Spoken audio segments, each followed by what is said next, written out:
Урматтуу көрөрмандар, Амантур Исмаилов азыр бул жерде партияда иштеген мүмкүнчүлүк алган, бирок Түндүк Кореялыктар өтө физикалык жактан күчтүү балбан экенин билебиз, бирок көтөрдү.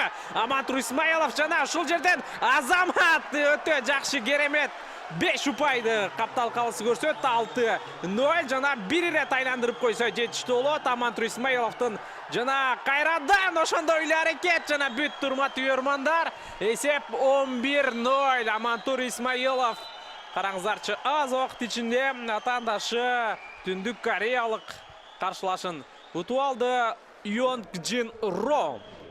Кайталоодон көрөбүз. Амантур Исмаилов эсиңиздерде болсо 2023-жылы дүйнө чемпионаттарында укмуштуудай күрөшү менен көпчүлүктү таң калтырган.